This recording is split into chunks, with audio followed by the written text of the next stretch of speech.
इन्नल्लाह व मलाइकतहु युसल्लूना अलन नबी या अय्युहल्लज़ीना आमनू सल्लु अलैहि व सल्लिमू तस्लीमा सल्लल्लाहु अलन नबिय्यिल उम्मिहिल वालिहि सल्लल्लाहु अलैहि वालिहि वसल्लम। सुब्हान रब्बिका रब्बिल इज़्ज़ति अम्मा यसिफून व सलामुन अलल मुरसलीन वल्हम्दुलिल्लाहि रब्बिल आलमीन। बहक़ ला इलाहा अल मुर्तज़ा शाही जुम्मा मस्जिद में हाजिर बाश जुमला हमारे खानाए काबा के हुज्जाज किराम, मेरे जुमला मुसल्लिन हजरात, ज़ईफ़ुल उमर मेरे बुजुर्गों, हम उमर साथियों, अजीज़ बच्चों, रसूलुल्लाह सल्लल्लाहु ताला अलैहि वसल्लम के सुन्नत खुतबे के बाद रब्बानी कलाम, रब्बानी पैगाम, रब्बानी संदेशा बड़ा ही मशहूर और मारूफ़ तिलावत को आप हजरात के गोश गुजार किया है। इस पर कुछ बातें अर्ज़ व मारूज़ करने की गर्ज रखता हूँ। तो कुछ बातें आपके गोश गुजार आपके कानों तक पहुँचाऊँ, इससे पहले बेहतर व मुनासिब ही नहीं बल्कि बहुत ही ज़रूरी समझते हुए अपने आका व मौला मक्के मदीने के दूल्हा जनाब अहमद मुजतबा मोहम्मद अरबी मुस्तफ़ा अरवाहुना फ़िदा सल्लल्लाहु ताला अलैहि वसल्लम की बारगाह में इंतहाई अक़ीदत व मोहब्बत के साथ पूरी ईमानदारी और पूरी बेदारी का सबूत देते हुए तशरीफ़ फरमा जुमला उशाक़ान रसूल बारगाह रसूल वाले रसूल में झूम करके आवाज़ बुलंद दुरूद पाक पढ़ें। सलातो व सलाम अलैका या हबीबी या रसूलल्लाह सल्लल्लाहु ताला अलैहि वसल्लम। और एक मरतबा झूम कर जरा आवाज़ बुलंद दुरूद पाक अल्लाहुम्मा सल्ली अला मुहम्मदिन व अला आलि सय्यिदिना मौलाना मुहम्मद मादनिल जूद वल करम व बैल वल हिकम मुबारक वसल्लम। और एक मरतबा झूम करके आवाज़ बुलंद पढ़ दें सल्लल्लाहु अला नबिय्यिल उम्मिहिल वालिहि सल्लल्लाहु अलैहि वालिहि वसल्लम।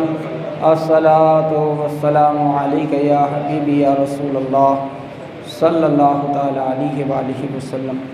मौजूद सामीन हजरात, 11वीं शरीफ का ये बड़ा ही अजीम तरीन महीना जिससे हम और आप माशाअल्लाह गोश्त पाक की नियाज़ खाते खाते गुज़ार रहे हैं। अल्लाह रब्बुल आलमीन की बारगाह में दुआ है कि रब्बे कायनात हमें जितना शौक़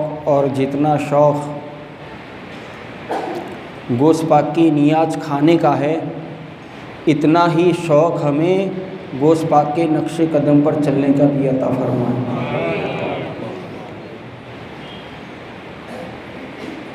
तो गोश्त पाक का जो कि पूरी लाइफ जिस दिन से हम पैदा हुए हैं और कब्र में जाएंगे, हम जो कुछ भी खाते हैं, जो कुछ भी पीते हैं, उसमें कोई शक की गुंजाइश नहीं है कि ये पीराने पीर ही का सदका है, ये बड़े पीर ही का सदका है कि हमें खाने को दाना मिल रहा है, पीने को पानी मिल रहा है, मगर बहरे के सदका उनका है। तो उनके नाम से खूब नियाज़ भी खाएं और खूब ये कोशिश भी करें कि हम इनके नक्शे कदम पर भी चलने वाले बन जाएं, ये भी बहुत ज़रूरी है। और बड़े पीरों के पीर, पीराने पीर सैयदना शेख अब्दुल कादिर जिलानी जब इबादत करने पर आ जाते हैं, जब अल्लाह रब्बुल आलमीन की बारगाह में सर्वसजूद हो जाते हैं, पीराने पीर जब ये नक्की कर लेते हैं कि मुझे अल्लाह की बंदगी करनी है, मुझे अल्लाह रब्बुल आलमीन की इबादत करनी है, मुझे अल्लाह रब्बुल आलमीन की बारगाह में इबादत गुजार बनना है तो दोस्तों कुर्बान जाऊं। सैयदना शेख अब्दुल कादिर जिलानी जब मेरे रब की इबादत करने पर आ जाते हैं तो सैयदना गौसे पाक 40 साल तक ईशा के वुजू से फजर की नमाजों को अदा फरमाते रहते हैं। और जब ईशा के वुजू से 40 बरस तक कितनी 4 दिन की बात नहीं है, 4 बरस की बात नहीं, 40 साल आपकी इबादत, आपका मुजाहिदा देखें।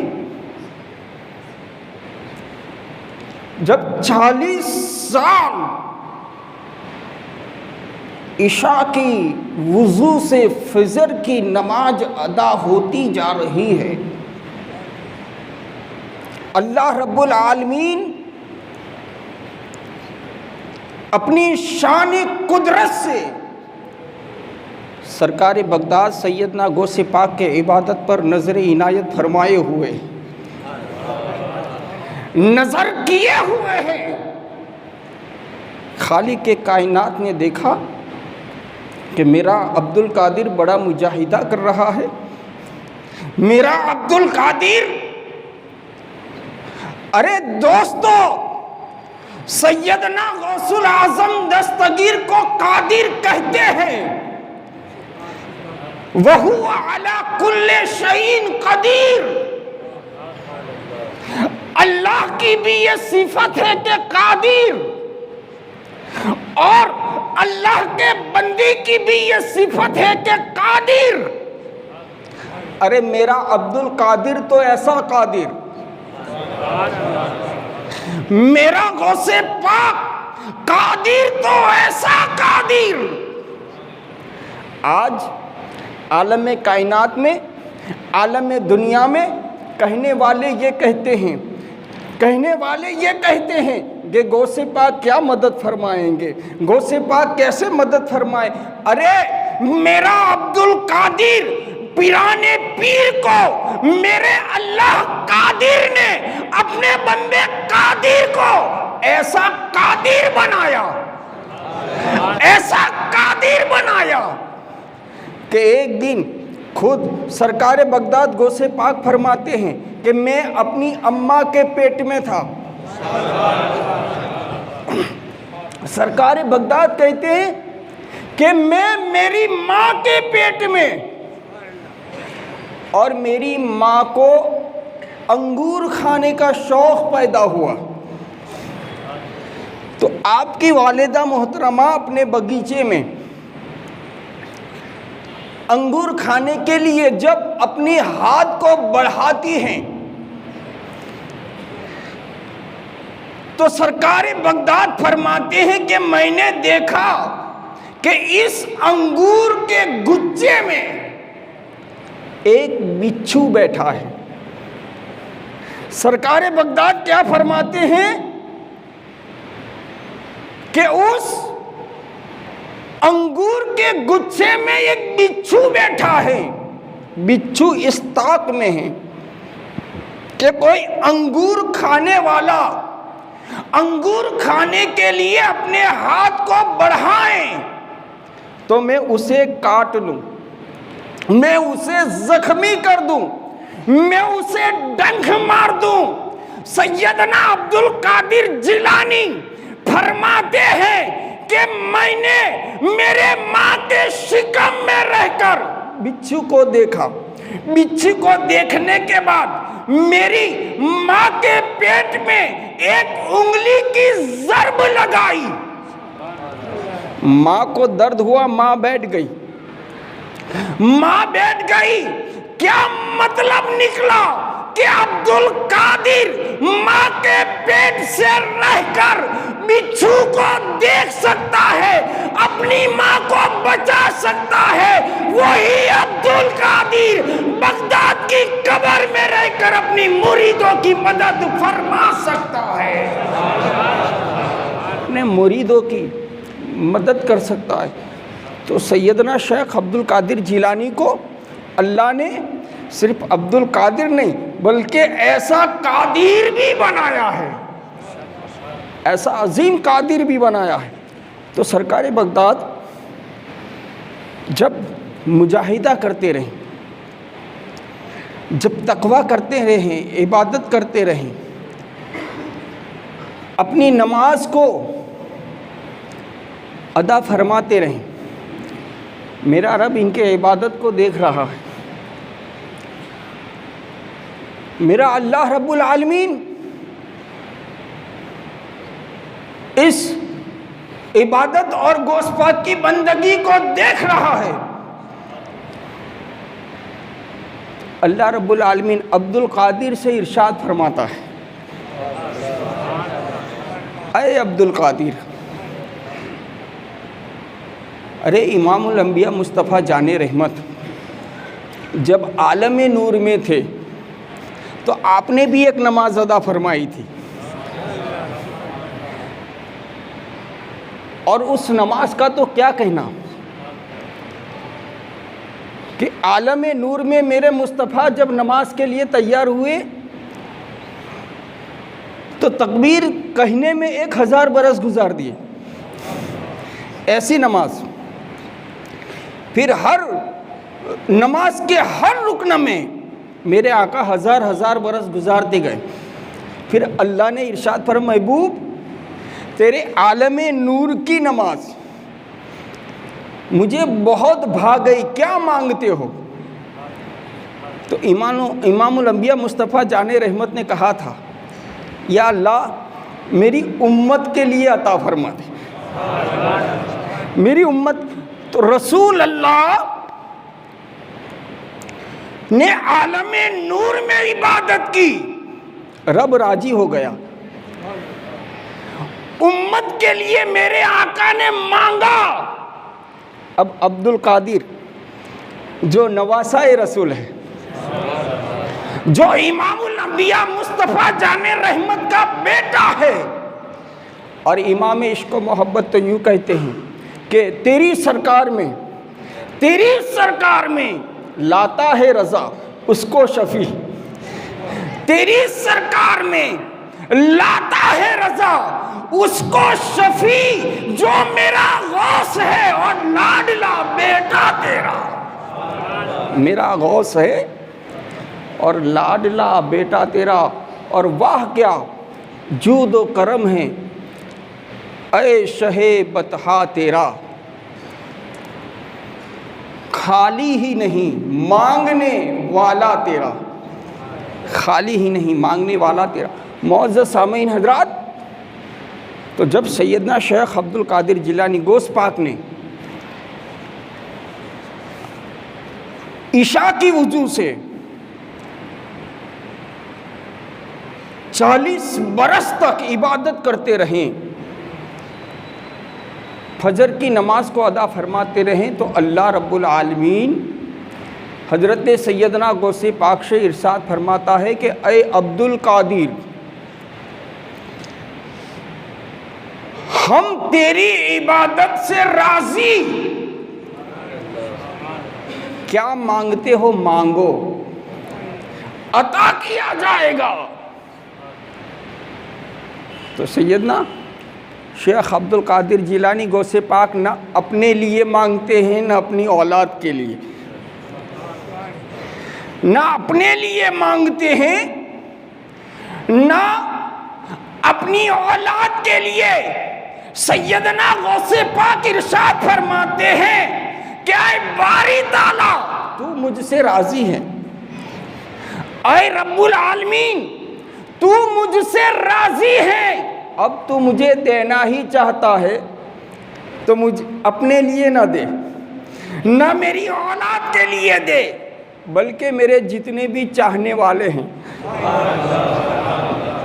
मेरे जितने भी मानने वाले हैं, मेरे नाम पर नियाज को पकाने वाले हैं, मेरे नाम पर गरीबों का पेट भरने वाले हैं, मेरे नाम पर गरीब बच्चियों को देने वाले हैं, मेरे नाम पर गरीब स्टूडेंटों की फीस भरने वाले हैं, जो मेरी मोहब्बत में, जो जीता है तो मेरी मोहब्बत में, और जो मरता है तो मेरी मोहब्बत में। ऐ बारी ताला, ऐसे चाहने वालों को उस वक्त तक मौत ना देना। गौस पाक अल्लाह की बारगाह में क्या कहते हैं कि मेरे इन चाहने वालों को उस वक्त तक मौत ना देना। अल्लाह की बारगाह से जवाब आता है कि ऐ अब्दुल कादिर, किस वक्त तक? ऐ अब्दुल कादिर, कब तक मैं उसे मौत ना दूं? तो सैयदना गौसे पाक फरमाते हैं कि मेरा चाहने वाला, मेरा मानने वाला जब तक अपने गुनाहों से तौबा ना करे, उस वक्त तक मेरे मुरीदों को मौत ना देना। क्या मतलब? गौसे पाक की मोहब्बत ऐसी पाकीज़ा मोहब्बत है, बड़े पीर की मोहब्बत इतनी बेहतरीन मोहब्बत है कि आप इनकी मोहब्बत में जीते रहोगे तो मौत से पहले मेरा रब गुनाहों से तौबा करने की तौफीक अता फरमा देगा। तेरे गुनाह को मरने से पहले माफ़ फरमा देगा। ये सैयदना गौसे पाक और अल्लाह के माबैन ये समाधान हुआ है। लिहाजा सरकार बगदाद की मोहब्बत, और याद रखें कि बड़े पीर की मोहब्बत सिर्फ ज़बान से नहीं की जाती। हम सब बड़ी मोहब्बत के साथ ये नारा लगाते हैं कि गौस पाक का दामन। तभी बोलने के लिए कहूँ तो पूरी मस्जिद गूंज जाए कि नहीं छोड़ेंगे, मगर सिर्फ ज़बान वाली मोहब्बत में, सिर्फ नियाज खाने वाली मोहब्बत में, सिर्फ गौसे पाक के नाम पर खाने वाली मोहब्बत नहीं, बल्कि गौसे पाक की मोहब्बत को ऐसी मोहब्बत बनाओ कि जब मस्जिद का मुअज्जिन यूँ कहे हय्या अला सलाह, अरे नमाज में आना होता आइयो, ना आना हो तो कहीं नहीं मेरे क्या, एक बार सुभान अल्लाह तो कहो।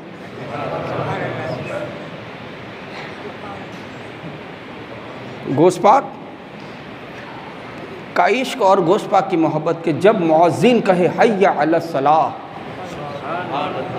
आ जाओ भलाई की तरफ, मुअज्जिन कहे हय्या अलल फलाह, आ जाओ भलाई की तरफ, मुअज्जिन कहे हय्या अला सलाह, आ जाओ नमाज की तरफ। तो गौसे पाक की मोहब्बत ये है कि हम अपने सारों कामों को छोड़कर कहीं और नहीं बल्कि मस्जिद की सफ में नजर। माह रमज़ान आ जाए तो हम रोज़े से नज़र आए, साहिब इस्तिताअत है तो हज करता हुआ नज़र आए, साहिब निसाब है तो ज़कात देता हुआ नज़र आए। अल्लाह ने तुम्हें कुछ ज़्यादा अता फरमाया है तो कोई गरीब, कोई यतीम बच्ची आ जाए तो उसकी मदद करने वाले हो जाए। ये सरकार बगदाद की मोहब्बतें हैं, ये सरकार गौसे पाक की मोहब्बत का नाम है। तो ऐसी मोहब्बत करें, जब आप ऐसी मोहब्बत करने वाले बन जाएंगे, अल्लाह और उसके रसूल की मोहब्बत में गौस पाक से मोहब्बत करेंगे, तो उस वक्त मेरा रब तुझ पर ये करम फरमा देगा। और मेरे सरकार गौसे पाक की तो बड़ी शान है, मगर वक्त नहीं रहा है। बहुत अजीम शान वाले हैं गौसे पाक, इनकी मोहब्बतों को दिलों में बसाए रखें और इनसे इश्क सिर्फ नियाज वाला नहीं बल्कि ऐसा इश्क करें कि हमारे अंदर आमाल भी आ जाए, हम अच्छे काम करने वाले बन जाएं, हम इबादत गुजार बन जाएं, हम अपने भाई का हक़ अदा करने वाले बन जाएं, हम अपनी बहनों के हक़ अदा करने वाले बन जाएं, हम अपने माँ बाप के हक़ अदा करने वाले बन जाएं। हम ना माँ बाप के अदब को छोड़ें, ना हम भाई के अदब को छोड़ें, ना हम बहन के अदब को छोड़ें। आज हमारे जवानों का क्या हाल है, वो चलते चलते भी गालियाँ देते देते चलता है, बात करता है तो बात करने में गाली, चलता है तो चलने में गाली, बैठता है तो बैठने में गाली, यहाँ बैठा है, और ये कभी नहीं देखता कि जाने वाला किसी की बेटी जा रही है, किसी के घर की जीनत जा रही है, किसी के घर की शहजादी जा रही है, और फिर जब नारा लगता है कि गोश्त पाक का दामन, तो वही गालियाँ बकने वाला कहता है नहीं छोड़ूंगा। अरे पहले पकड़ कर तो बता दे, पहले तो गोश्त पाक का सच्चा आशिक तो हो जा। गोश्त पाक का जो सच्चा आशिक होता है, गोश्त पाक का जो सच्चा दीवाना होता है, गोश्त पाक का जो सच्चा मानने वाला होता है, वो जहां जहां जाता है, जहां जहां वो नजर आता है, उसके चलने फिरने में, उसके उठने बैठने में किरदारे मुस्तफा नजर आता है। इसको गोश्त पाक का मानने वाला कहते हैं। जिसके अंदर किरदारे मुस्तफा ही नजर ना आए, उसे गोश्त पाक का दीवाना नहीं कहते हैं, उसे गोश्त पाक का मानने वाला नहीं कहते हैं। तो मुस्तफ़ा के किरदार को अपने अंदर समो कर फिर कहो कि मैं गोश्त पाक का दीवाना हूँ, मैं गोश्त पाक का दीवाना हूँ, मैं गोश्त पाक का दीवाना हूँ। जब हम अखलाक व किरदार के साथ, अपनी अच्छी ज़बान के साथ गोश्त पाक के दीवाने बन जाएंगे, तो यकीन रखो ये दुनिया कहे या ना कहे, मेरा अब्दुल कादिर कहेगा कि यही मेरा दीवाना है, यही मेरा आशिक है। तो ऐसे अखलाक और ऐसे व्यवहार और ऐसे किरदार को पैदा फरमाएं।